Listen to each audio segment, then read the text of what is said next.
morning, everyone, and happy Saturday. Happy Saturday, the third Saturday of the month of March. This is Candid Conversations with K and K. I am Kimberly Coleman, aka Sister Girl Speaks, and next to me is my sister, who I haven't seen in 3 weeks. How did I go that long? Karen of Karen's Nuggets. Good morning, beautiful lady. Good morning, Kim, and good morning to our listening audience on this third Saturday Yes, of March, Women's History Month. There's so much that yes. we need to talk about. The fact that for those, I'm still wearing my green, even though I'm not Irish. But my paternal grandmother was born on St. Patrick's Day, so for that reason, I still feel I can wear some green to till at least the end of the week. Um, but it's good to see you, virtually see you. You have been a very busy bee, but first and foremost, let our viewing audience know that you had a special milestone for your dad. He celebrated his 80th birthday earlier this Yes, his month. So 80th again, birthday. But you can't tell him nothing. He thinks he's 50. I know, but Uh, that's okay. and But happy birthday again, Mr. Coleman. We love you, and he looks, yeah, he looks and take good. care of that queen, Miss Marietta. Well, the thing that really was tripping me out during my visit there was they would get up and go to the gym every morning, and I would stay in the bed. I said something's wrong here, but I guess Well, that keeps them young and yeah, keeps them in good health. So I'm very grateful that they're in fairly good health. They're happy and they haven't killed each other. So that's good. You think I'm Lord, kidding? Lord have mercy. No, but And see that this every day is every day. We just keep going. But yeah, they're doing well. It was good to see them and my youngest brother, who lives out there in Arizona. We're going to deal with some hot topics later on, but the first thing we want to do is send our prayers to the people of Ukraine. yes, Um, that situation over there is is beyond crazy. It is beyond crazy. And I'm going to talk a little bit more about that in my candid conversations. This should not be happening. We have lived through this already, and this should not be happening. So I'm gonna talk about it later on. But for those of you all who are praying people, many of us are going to church tomorrow. We don't have to wait till we go to church. Put those people on your prayer list, mhm. please. You see our background when you'll be able to see it is Ukraine, and I'm going to keep that up until this is over. This should not be happening. It is 2022. So we want to talk about something that's hot on everybody's list, talking about critical race theory. So could you bring our special guest up? Introduce our special guest. Well, this to some she may be new, but not to me, because I've known this wonderful woman for over 40 years. As I will be the one to say, we've known each other since fourth grade. But let me introduce our guest to our viewing audience, Dr. Cynthia Sims, who is president of Sims, her last name, which stands for Sims Intercultural Management Solutions LLC, and she's adjunct faculty at Northeastern Illinois University with a joint appointment in the departments of literacy, leadership, and women and development and women, gender, and sexuality studies. Please welcome my good sister, Dr. Cynthia Howard, because I knew her then as Howard. Dr. Cynthia Howard. Thank you. Yes, How you doing, yes. love? I'm So doing happy to have you. fantastic. Thank you so much. I want to say happy Women's Her Story Month, right? Amen. Amen. Amen. And our teacher, Karen, Mrs. Marion Small, she would be very proud of us. I know she's smiling down on us right now. Who would have With thought I my would be sister. appearing on your show 40 plus years ago? This is fantastic. Yes, she would be. And I know your mom, definitely, Mrs. Howard, sending lots of love to her, your brother, and all the St. Joachim family. I'm hoping y'all Yes. tune in because this is her story in the making, y'all. Get ready. Um, critical race theory, it's so interesting. It seems like that those three words have been just used all over the place. And I had to, do some research and I go, what the hell CRT is about? And in reading it, okay, I get it. And in talking with Kim, when we plan our shows, I told her and she agreed. She said, we need to talk about the CRT. And I said, I know the person to do it because you have been on the forefront of diversity and talking about these issues from an education academia standpoint. But again, Yes. just watching you, because I remember, as I said, we go way back. And who would have known? Who would have known, Cynthia, that you would be doing what you're doing and I'll be doing what I'm doing. So Right. let's educate our audience. And in your words, what do you think critical race theory is in today's times in 2022? Yes, thank you for that, Karen. It's a hot topic. And anytime you challenge someone's unearned privilege, it's a hot topic, right? And so the issue with critical race theory that people are trying to find is that it focuses too much on people being oppressed and people having privilege. But this exists. But critical race theory is really a framework to help us examine systemic racism. And it has good intentions. It's not about putting blame on people, bringing up history to make people feel bad about themselves. Some call it divisive. It's not divisive. It's about wondering and experiencing connections with each other, wondering how can we get along better? How can we experience each other better? It's really about learning how to address this systemic racism. So we know it exists. Some say, "Oh, we had a black president, so racism doesn't exist." But what I want to focus on today is some of the tenets of critical race theory. So, what are some of the components that people discuss and try to dispel about the theory? Because we can go through some evidence that critical race theory has some teeth, right? That it is valid and that we should explore it. We should not prevent people from learning. But guess what? All this controversy is just making people do what? Get on their cell phones and look it up. Exactly. So they're actually becoming more educated about it, even though there are laws against teaching it. You can't keep things from people. This is not 1890. You can't tell us we can't read, right? We can't learn. We can't go to school because we can jump on our cell phones and learn anything we want. Amen. So the first component is that racism is socially constructed. How can you debate that? It is. It's made up so that there are separate groups and some have more advantages than others. But it's flawed because our physical features don't tell what's on the inside of us, right? And so we categorize people based on physical features, and we all play into it because we all have to answer questions about our race all the time, don't we? And so we're forced to check a box. But it's flawed because you really don't know what my race is by looking at me. I could be a number of races, but really it's about my ethnicity, right? And so remember the one drop rule, one drop of black blood, right? You're black, right? But there are people who have one drop, they're 1/16 black, but they look white.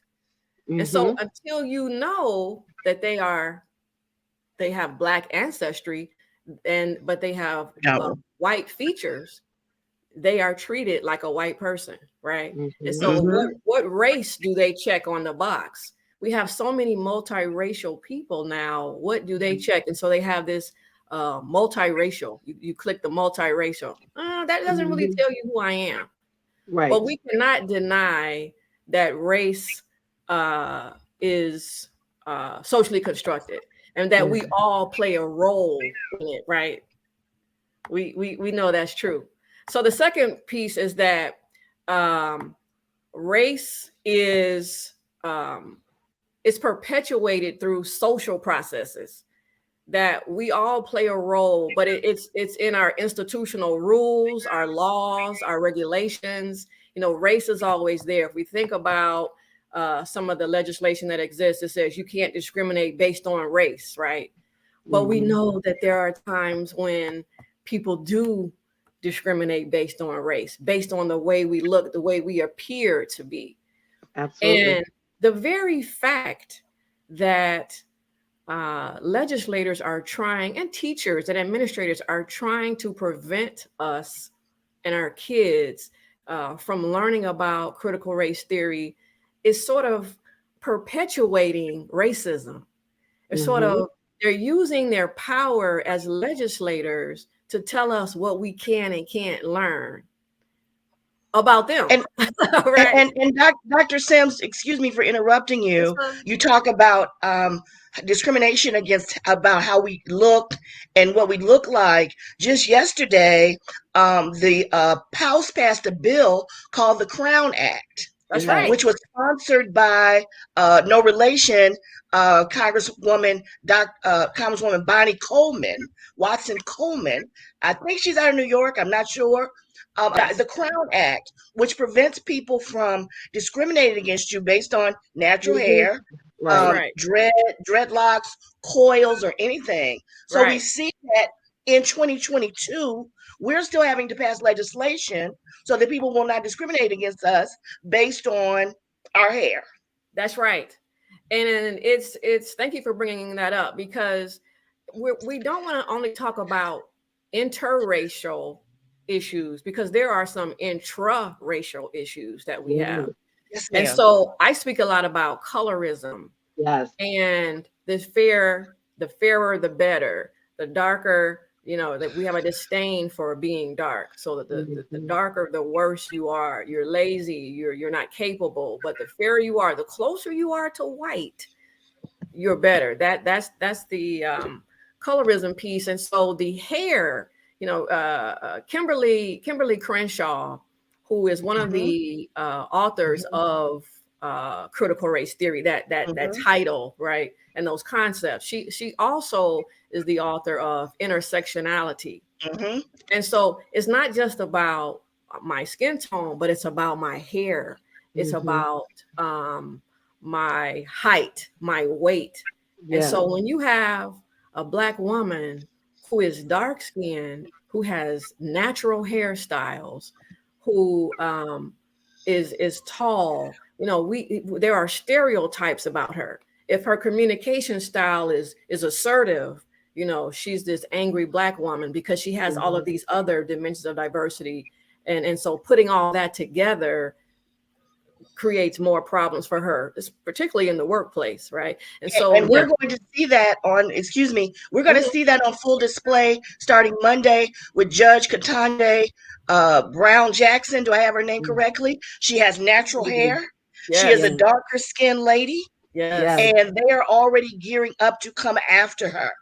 Yes. So, the whole image of her with the natural hair and the dark skin, I'm not sure. I don't think she's very tall. It's going to be very interesting. I can't wait for these hearings to start on Monday. This is the and Dr. Cynthia, is that called lookism? Because that was one thing I had never heard that term. Can you kind of expound on lookism? Yeah, so lookism is physical appearance discrimination. Okay. So there's a preference for a certain look. There is value attached to certain physical features. And we know that exists because there are millions of cosmetic and surgical and non-surgical procedures that are done around the world to change physical appearance, trying to move toward a valued and a preferred look. And so lookism exists on every continent. If you look a certain way and we value that, you get paid more, you get promoted more, you're socially accepted.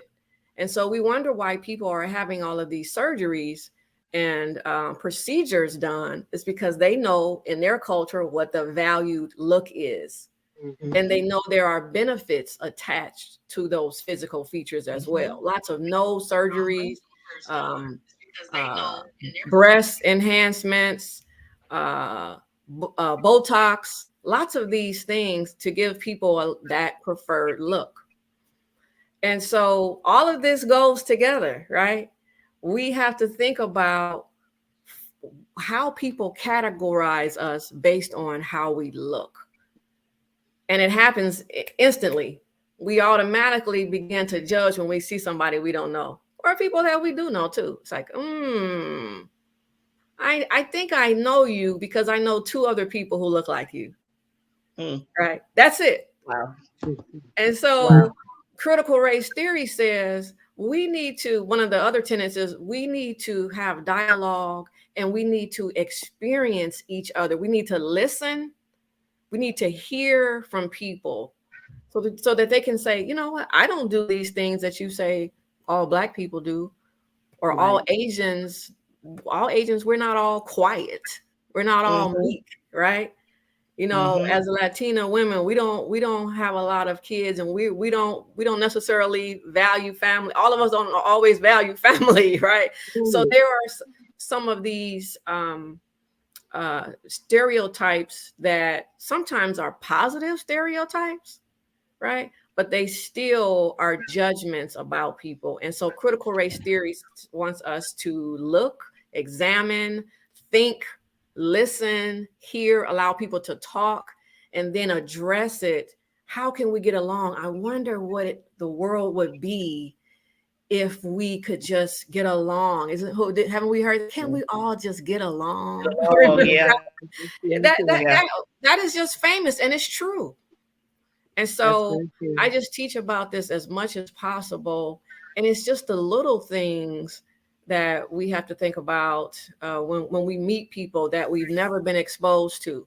You know, when students go to college now and they have a roommate that looks totally different from them, from a different geographic location, can you believe in 2022 they still get to say, I don't want this person as my roommate? I believe it.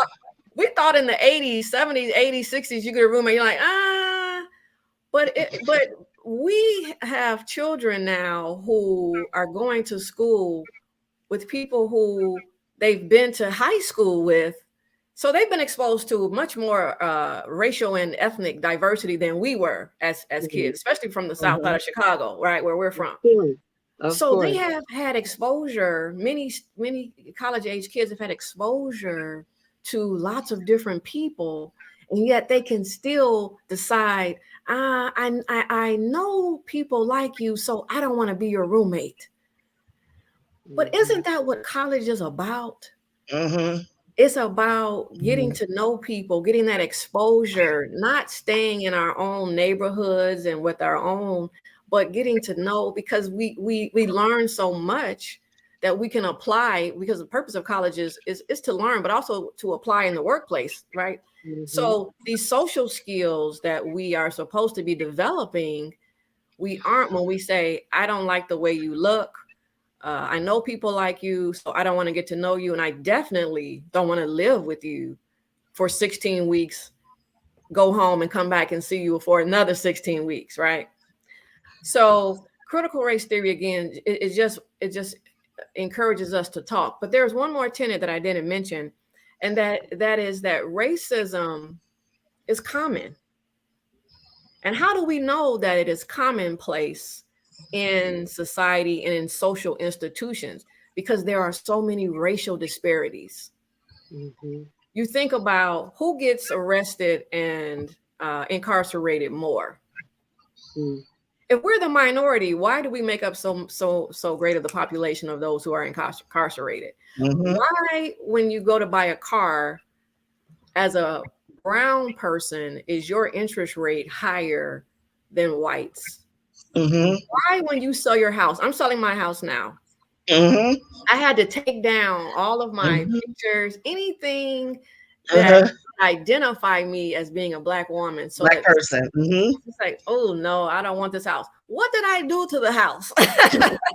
What did my Blackness due to the house that you don't want it because I have a picture of something that lets you informs you, take all the pictures off of my refrigerator and the paintings that I had, because there's research that shows that people will decide they do not want to buy homes if a person of color live there. Health disparities. Mm-hmm. Black women die 3 times more than from pregnancy. Mm-hmm. So why?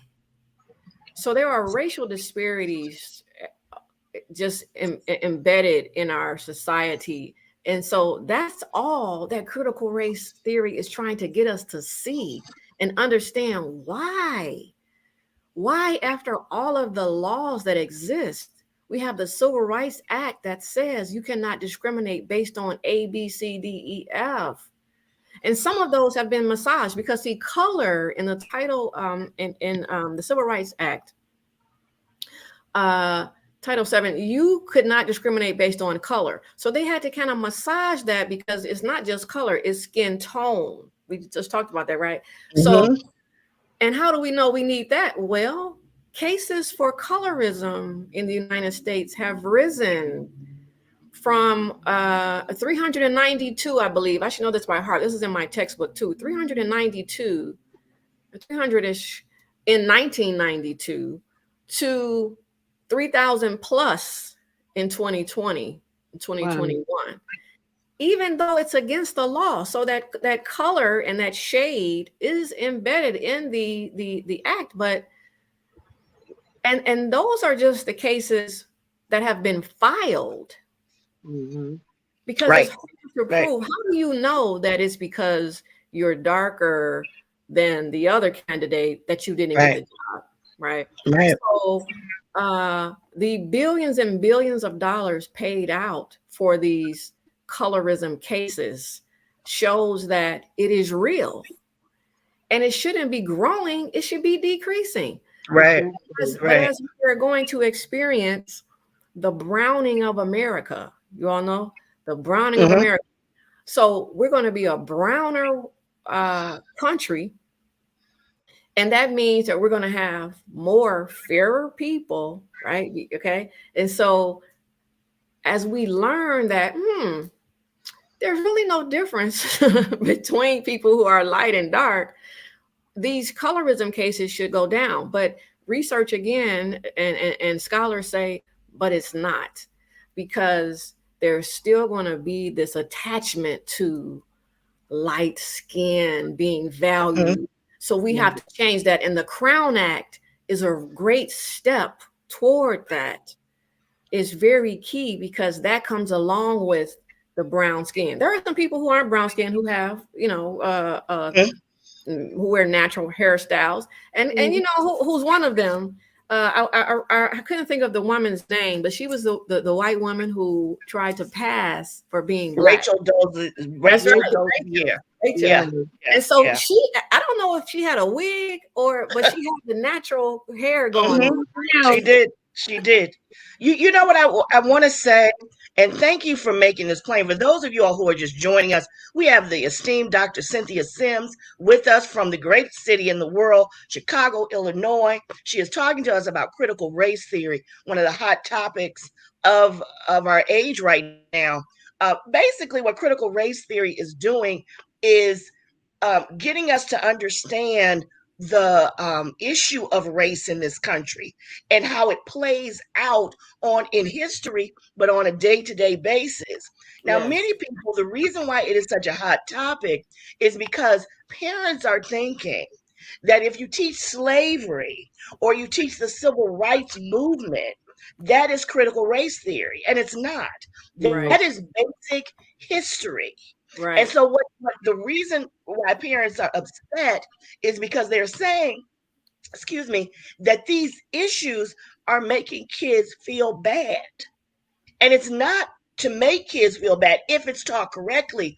It is basically telling you cannot tell the history of this country without talking about what was done to the Native Americans, what was even done to the Irish, and especially what was done to us over 400 years. Right. The Jews have a saying when you go to the Jewish Holocaust in Washington, D.C., never forget. Never forget, because when you do not know history, you are doomed to repeat it, as we are Yes. witnessing today. Yes. And so it is important to understand the critical race theory is the observation of what racism has done in this country, and then there is Black history or American history in this country to include slavery, the civil rights movement, Jim Crow, etc., etc. Thank Would you you. agree with that, Dr. That's it. That's it. And we have to see it in a more positive way. And why choose critical race theory? And why do we assume that these concepts have not already been taught? Mm-hmm. Because teachers are already teaching these concepts, but just in different ways and using Mhm. different terms. Okay, Mm-hmm. so it's not that uh, you can limit a teacher's freedom, because teachers have freedom. Definitely college faculty do. We did. We could talk about whatever we wanted to, as long as we didn't really offend someone, do something egregious in the Right. classroom. But we can talk about unearned privilege as much as we want to, because it exists. And I like to use a really small way to get people to think about unearned privilege. Uh, uh, Karen, are you left-handed? I'm right-handed. You're right-handed. Kim, are you left-handed or right-handed? Right-handed, yeah. Okay, so we don't have any lefties on here, but if we think about left-handed people in the workplace, do they have an advantage or disadvantage? Disadvantage. And why do they have a disadvantage? Because most Because people are right-handed. mm-hmm. And everything is revolved Yeah. around the right-hand person. So Mhm. how often do you think a right-handed person thinks about the left-handed person's needs? Not much. Never. Because they don't have a reason to, right? Mm-hmm. Right. Even I have asked people who have children who are left-handed. My brother is left-handed. Karen, Jeff is left-handed. I know. And so I would think about that when I would see him use his left hand, but I didn't really think about some of the problems he has or had as a left-handed person. And that's called the luxury of obliviousness, which means we don't have to think about someone else's problem or challenges, because we're fine. Mm-hmm. I don't know, and I don't care to know, because it doesn't impact me, right? Well, Right, right. how often do you think a left-handed person thinks about right-handedness? Mm. A Mm. lot. If you're Wow. left-handed, you have to experience right-handedness all the time. It's sort of like, shoot, let me figure out how do I just even with the some people say the computers, where the mouse is, the mouse is always, on the right hand side. Scissors. driving Mm-hmm. driving just different, the scissors and tools that have been created for Mm-hmm. left-handers, they're expensive too. Right, right. It's a double whammy. So when we think about unearned privilege, we have to think about people who have unearned advantages, and then they have the luxury of obliviousness to not have to think about the advantage that they have. Yeah. And critical race theory asks us to think about that and why it is so pervasive. We have to Mm. start thinking more about those who are marginalized continuously every day, whether it impacts us or not. We have to start to say, why is this happening? And we have to be true advocates proactively, not when someone comes to us and says, this happened to me. That there's a chance that someone's going to be limited, that something's going to happen. When someone is hired, you get a sense in the workplace that people are being mistreated. And you can really just serve as an advocate and do something. You don't have to wait. And so, again, this framework for understanding racism exists, it's pervasive, It's in our social institutions, it's in our laws, it's in our legislation. Our legislators are promoting it more. We're all perpetuating it though, as we don't speak out about it. We're letting it, Right. happen. Right. But then there's this dialogue like today, right? Like the people who were the founders of critical race theory, some of these law professors now, they continue to go around the country and speak about it.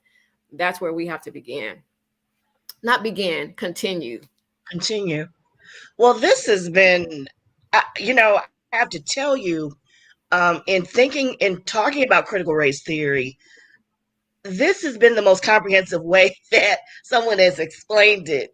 Um, Mhm. we have to get you on MSNBC and CNN. So many people talk about it Absolutely. in professorial terms Yes, Right. and Right. not plain. And I think that's where the disconnect, Dr. Sims, is coming. yes. Because when they get some of these people on, and God bless Kimberly Crenshaw and the others who are talking about it, but they Mm-hmm. talk about it in more loftier terms. Yes. And for Mhm. those of us who are not academics, we're lost. So I love the way that you have painted this picture. Karen, did you have, before we let our guests go this beautiful Saturday, did you have something that you wanted to say? Well, one, Dr. C, I love you. I'm so proud of you. What is next for you? I know you have left our beloved city. She's not the Oh, only person yes. who's in Chicago, Kim.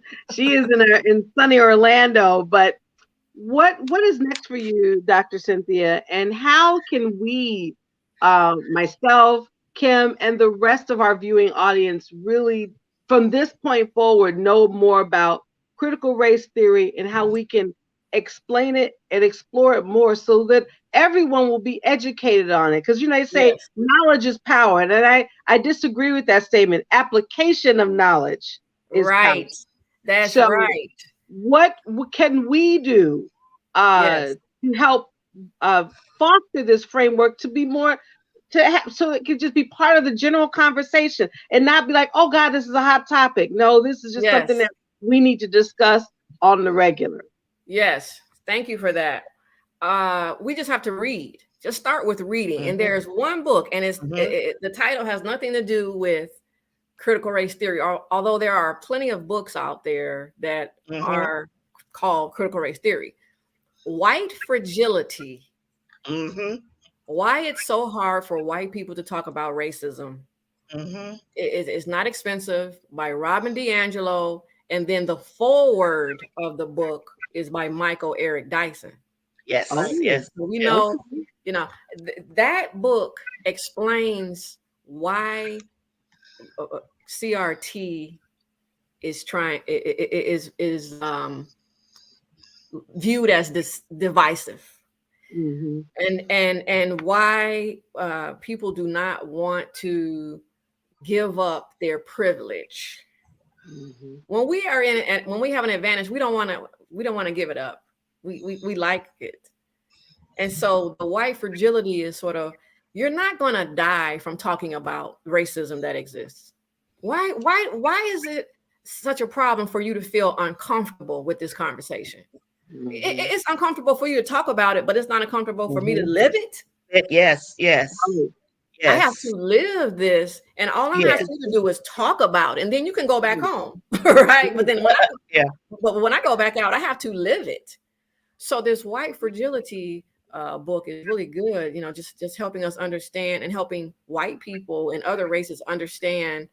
Oh yeah, it I'm uncomfortable, and it's okay to be uncomfortable for a minute, but then I have to move beyond that. Okay, and so just read more. I mean, because I have to read. So you asked me what's next for me. I have my business now. I'm supposed to be a retired person. And I say, God sent me down here to Orlando so that as a retired woman, I wasn't in Chicago with Karen and all my other friends, just having a good time living it up, right? He said, no, I need to get you down to Florida alone, where you can focus on your trainings, your presentations about diversity, equity, inclusion, and belongingness. And so I'm just doing more and more trainings. People are asking me to speak at their commemorative months. So speak to their ERGs, their employee resource groups. So I'm going to do an engagement for Norton Healthcare in Louisville, Kentucky. I did a colorism presentation for them for Black History Month, and then in June they want me to do one for their Pride employee resource group. And so I'm going to speak to them about the privilege of heterosexuals. I'm going to talk about heterosexism and genderism. And so I also am promoting my textbook that is used on college campuses.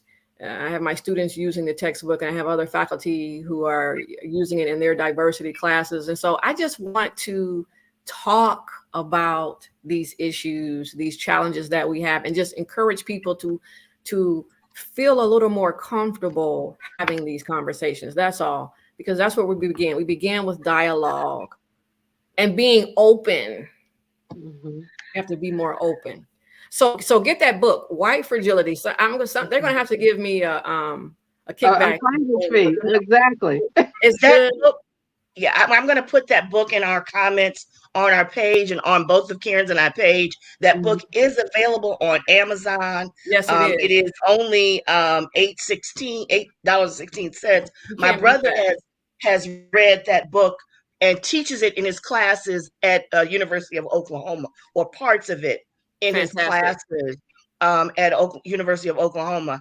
Dr. Sims, if I had known that you were, you must. Let me give you my link. Let me give you my website link, which is Sims. So it's SIMSLLC.org, and I have other resources there. So other books, White Fragility is on there, but there are other books about belongingness, and there's some videos about heterosexism, about physical appearance discrimination that we've talked about, just about weight bias. I also write about weightism. So thin privilege. There's a TED talk on thin privilege. So I encourage people to go onto my website and look under the resources. And if they're interested in me speaking for them, there's a sample list of the workshop topics that I have created and that I do for them. It's www.simsllc.org. That's right. Okay. So for those of you all, I thought I put it up there. For those of you who want to get in contact, forgive my commas. Get in contact. But I'll have more of that information on our site, but it's www.simsllc.org. And you can get in contact with her for speaking engagement, using her book in classes, and various things. But Dr. Sims, I can't thank you enough. Orlando is one of my favorite places. I've been several times. Wow. Kiss the mouth. Kiss Mickey for me. That's my little boyfriend. Many don't know about us. But thank you so much. Thank you for the opportunity. I love you, Karen. Look at you, Dr. C. And I know our alumni at St. Joachim is very, very proud. Thank you. Kim, I would love to meet you in person. I'll see you all this summer. We will. Be safe and be blessed. Thank you. Bye-bye. Bye-bye. Oh, wow. Oh, my goodness. That was great. See, what's that called? What I feel a work. Oh, that was a master class. Yeah. In critical race theory by Dr. Right. And taught, like I said, sometimes I think that's where the disconnect is coming, Karen. I agree. Because, and I love Michael Eric Dyson and all of these other people. As she mentioned, Dr. Crenshaw, I think she's Dr. Crenshaw. And I've listened to everything. CNN is on my TV 24/7. So before all this Ukraine stuff happened, I was hearing people, and I'm like, I don't quite understand this. And Dr. Sims made it very plain this morning, very plain. So we're definitely going to and does me proud. That's all I got to say. You are This welcome is- to the Saturday edition, of course, of Candid Conversations with K and K. I am Kimberly Coleman of Sister Girl Speaks. Right next to me, I have the beautiful and lovely Chicago Whitney Houston, Lord, Whitney Young's own Dolphin, uh, Carrot, Mason from the South Side of Chicago. Dr. Sims mentioned the South Side. I yeah, am from the West Side of Chicago, which that's is right. the best The best side. side. That's Which right. is the best side. I am Chicago's own. I'm a Chicago Cubs fan. Well, see, that's Okay, where it the stopped right best, there. But that's all right. I still love you. the best. So I Oh, don't know goodness. if there's any Illinois schools in the March Madness. I don't follow March Madness. I think You know, I I don't know. I used to follow March Madness. I know for a fact that I thought the Illini, because I went to UIC, even though that's an extension. UIC But has the Flames, and of course, the main school in Champaign has Illini. I thought Illini was in it, but I've not followed March Madness. The only thing I know was Duke's coach, the famous Coach K, is retiring. yeah, So I know yeah. they've done a really great tribute to Coach K. I also know from the women's side, Howard, the Bisons are in the NCAA tournament. And They got speaking, beat pretty bad yesterday. okay, oh They well. got beat by about 40 points. But speaking of NCAA and her story, Dawn Staley, who is a coach in South Carolina, is one of the highest paid women in Mm-hmm. the Mm-hmm. NCAA period. So, as we're continuing to honor women, not just this month, because March is definitely Women Her Story. They need to change that to Women Her Story Month. I think we'll probably be doing that. But to know of, I've been featuring women of all ethnic backgrounds, of the accomplishments of women, because as Beyonce says, we truly rule the world. We just let men think y'all do. And that's, that'll be another subject that we could talk about. I could get canned about, but um, we have a lot to still to talk about, Kim. I mean, thank you for mentioning during Dr. Sims' talk about the Crown Act that was just passed. I know this week for us is kind of dicey because now daylight savings time is hit. I'm still my body is like, okay, it's an hour behind, right? But speaking Well, of acts, I don't they're know. passing the Sunshine Protection Act, which makes daylight savings time forever. Right. Well, I don't know. Well, What the do you think Senate. about that? What will happen is the Senate passed that bill.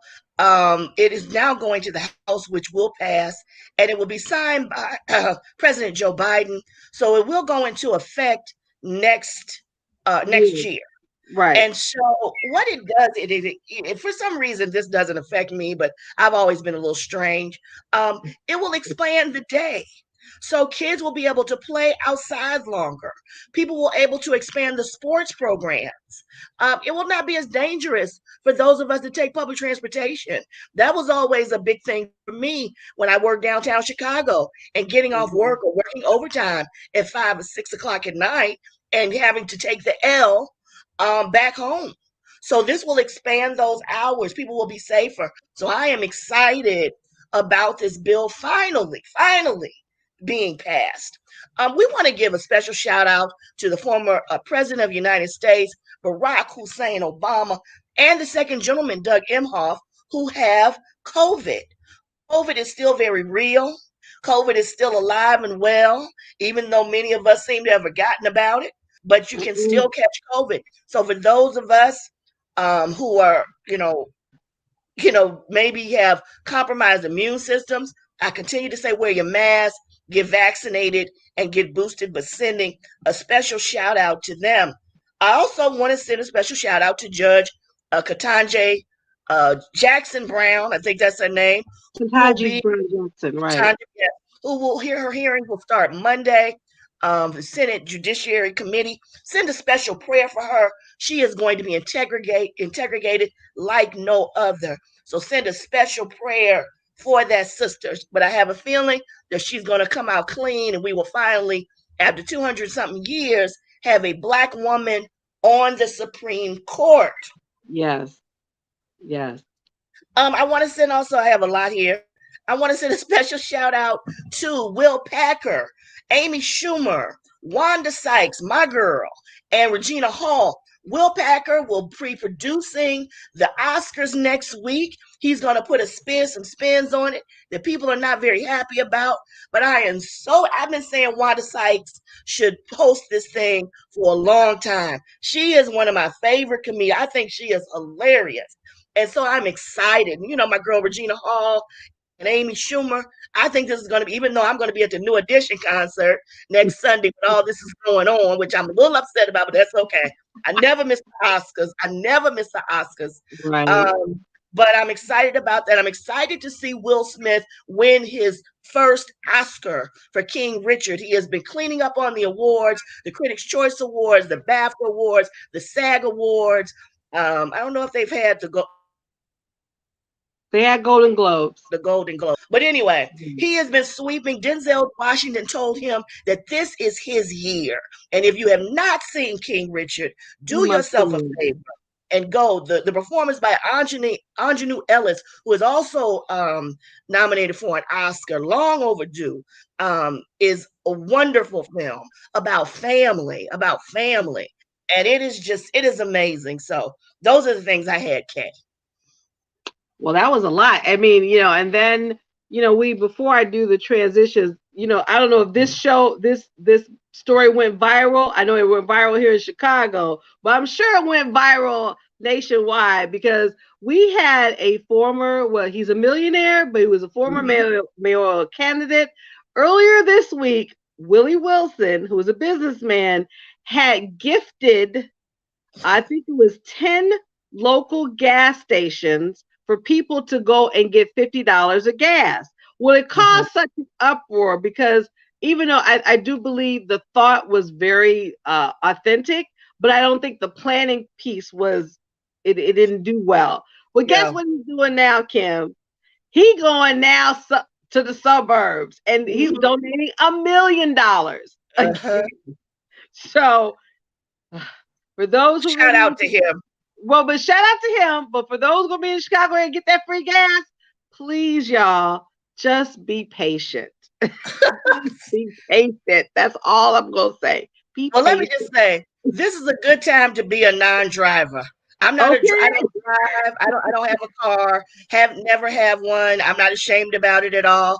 I like to be chauffeured around. So when all these other people complain about gas prices, I go, "Oh, y'all having a hard time." So I just call my little Uber and go to my little store and come back home for $7, and I'm good.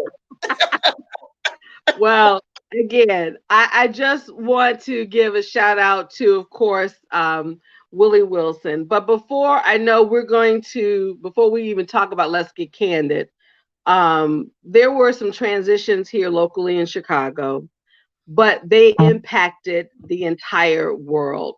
First, I want to shout out, not shout out, but definitely commemorate the life of Purvis Spann. Purvis Spann, who is an entrepreneur, he launched WVON, which is one of the largest Black-owned radio stations here in Chicago. His daughter now is on the helm, Melody Spann Cooper. But he was the one that a lot of people wonder, well, where did the Queen of Soul name come from? That was the gentleman that he was, born in Mississippi, was a blues man, came to Chicago, started a radio station, and is still to this day one of the premier Black-owned radio stations in the Midwest. Mr. Spann made his transition early in the week at the age of 89, and then, Lord, just give me strength not to cry. But she was known here. When you think of Miss Mary D, you thought of class, you thought of elegance, you thought of intelligence and true beauty.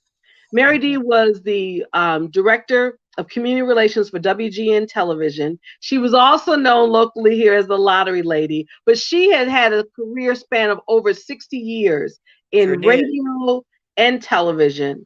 And I had the privilege to know Mary for over 20, had the wonderful privilege of interviewing Mary.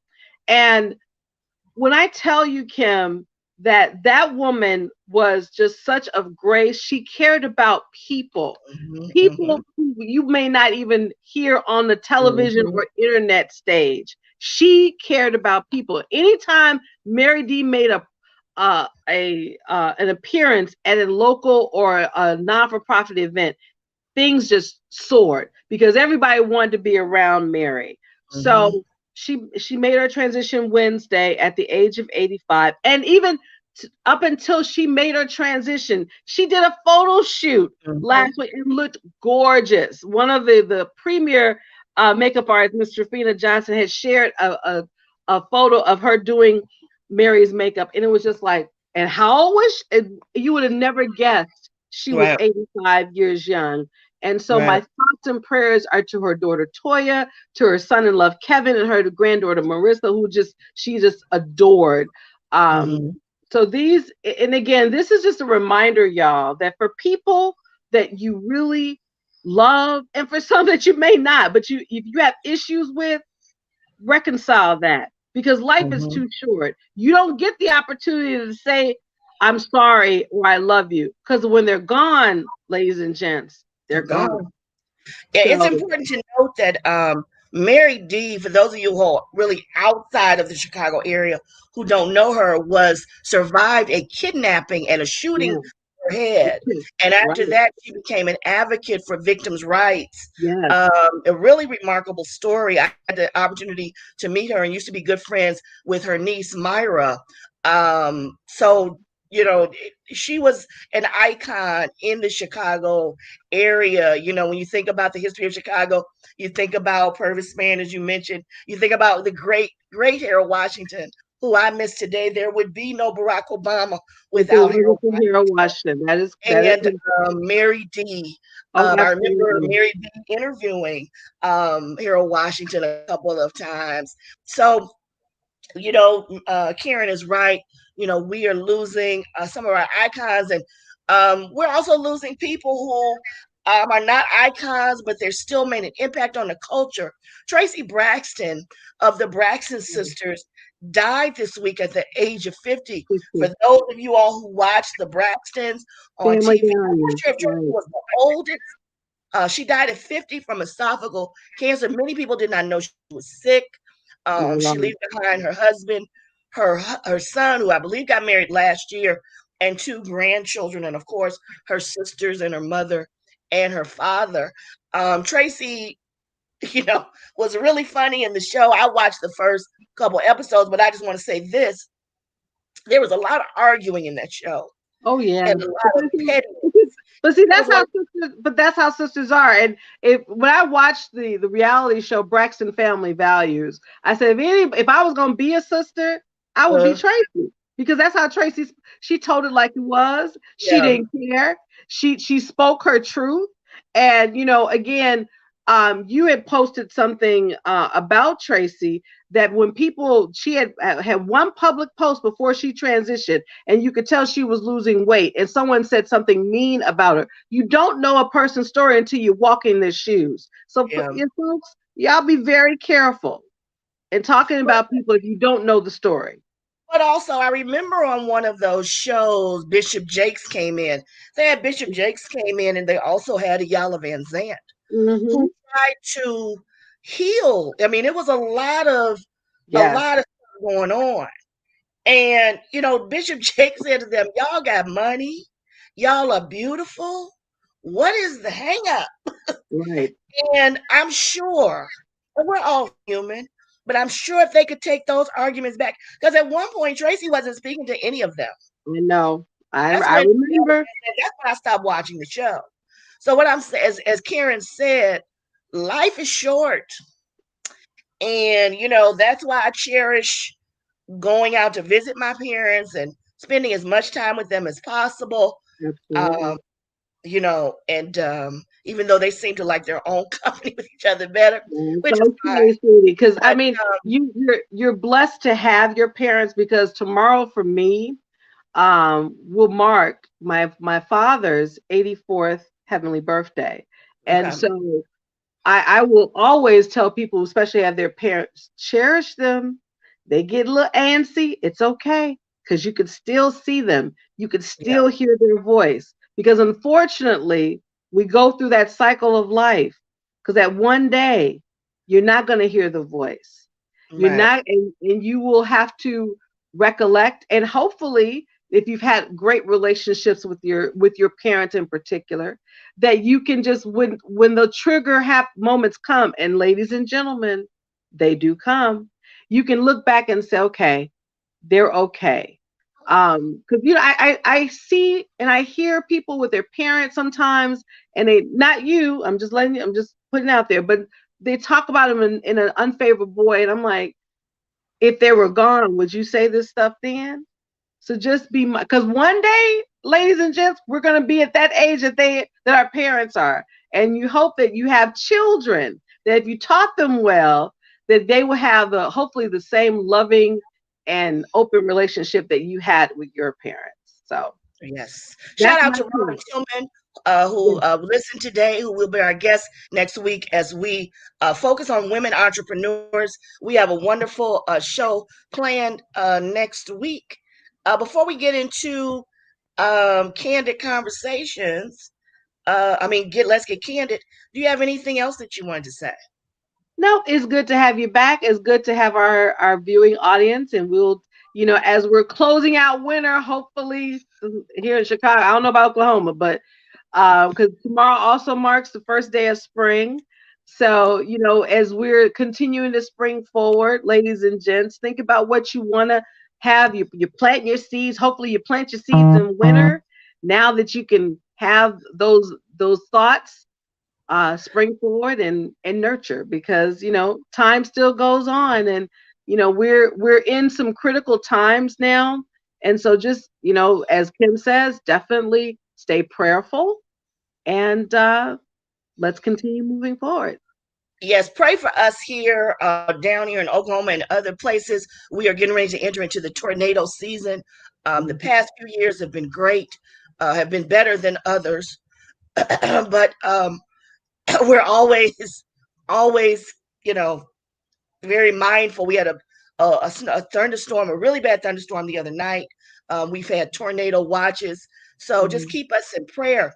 Let's get candid. Karen, did you have a candid for today? I just did the candid.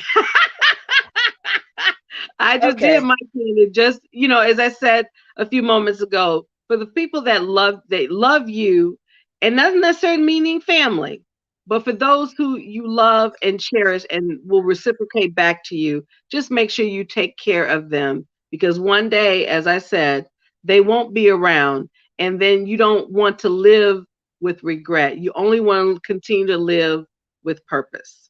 Yes. So if I can get candid for it, and I will try to get through this without crying. Take your What time. what I'm a history buff. I get that from my dad. And when I lived in DC, I went to the museums all the time. And when the Holocaust Museum opened, I went 5 or 6 times, so much so that my mother stopped me from going. The last time I went, I was able to take my neighbor who was 75, who lost many of his relatives in that in the Holocaust. And when he was there, he was able to see the town in Poland where his family was. Mhm. Um, and Hunter died about 6 months after that, Mm. and he could barely make it through the museum. And whenever I've gone to that museum, I've always said to myself, we wouldn't, the theme of that museum is never forget, Mhm. because Jewish people understand, I think more so than other races, that this could happen again. But I was always under the assumption that it would never happen. And I'm watching this on TV. I'm watching When you go to the Holocaust Museum, there are two displays that get you. The first one is they shave the heads of Jewish people many times before they went to the concentration camps, and they use that hair to fluff pillows. It's piles. There's another display of the shoes they took from people. You can look at it on the internet. Piles. What got me this week was when they showed 150 strollers. Yeah. Of the strollers that the parents had to leave behind because they had to carry their kids. Don Lemon interviewed a young man who was 11 years old who traveled 600 miles. His mother didn't want to leave his grandmother, so she put his phone number on his arm, gave him a cell phone and a backpack. He traveled 600 miles to meet his brothers and sisters, and he made it. An 11-year-old child should not have to travel 600 miles on foot in the cold. As Nikki Giovanni said, ain't you got no shame? Putin, do you believe in God? Do you understand there is a reckoning? This is not the end. This is just a small part. You have to answer to God. What are you doing? My God. To watch a mother see her child die in the middle of the street and she had to leave that child there. This is not right. And I know America is doing all that we can. We don't want to enter the World War II. I don't have the answers. So I'm just asking, where people are sending money. You can send to the Red Cross. You can send to other. But the thing I'm asking people to do is pray. Please pray for these people. This is not right. We've seen this before. We've seen this before. So I just pray for the people of Ukraine. I pray because to watch this, and Karen told me, she said, Kim, turn the TV off. And I'm trying, but I want to be aware of what's going on because I don't know if I got to pack my stuff up and get out of here. And that's real. So, man's inhumanity to man. And I'm just praying for the leaders. I pray for Putin. He is like Pharaoh. So I just pray for him. We have the colors of Ukraine in our background, and we will continue to keep those up until this situation. And prayers out to the president of Ukraine, Zelensky, his speech to Congress, and he talked to Parliament, and he spoke to Canada, the officials over in Canada. He could have, he was an ex-actor and an ex-comedian, and he had a good life. Shout out to the reporters, the family of the reporters who have died. So I'm, sorry, that's too long. Okay. That's okay. Yeah. I hate for kids. Kids should have a good childhood. I agree. That's why we do this, Kim. So our voices will and continue to be heard. And before we end, please, y'all, take the time to subscribe to our YouTube channel, Candid Conversations with K and K. Please subscribe. Please hit that notification bell for your reminders. You can also look us up on Facebook with Candid Conversations with K and K. Singularly, you can reach out to Kim Coleman of Sister Girl Speaks. And of course, I'm Karen Renee of Karen's Nuggets. And I'm going to give you a nugget before we close. And this comes from a British writer and feminist. And I hope I can say her name correctly because it's very unique. Her name is Mohadisa Najumi. And she says, the woman who does not require validation from anyone is the most feared individual on the planet. So as I started the conversation about girls run the world, I'm going to end it. Because we women of all races, we rock. And don't ever forget that. So we will see you next Saturday, same bad time, same channel. We will be talking about women entrepreneurs. We have some women that are doing some amazing things in Chicago, and we're going to feature someone from Oklahoma City, a young sister who is really doing it. So I'm excited about that. Keep praying, praising, and pushing, y'all, and we'll see you next week. Thank you. Bye. Bye, Dr. Sims. Bye, Dr. Sims. Love you, babe.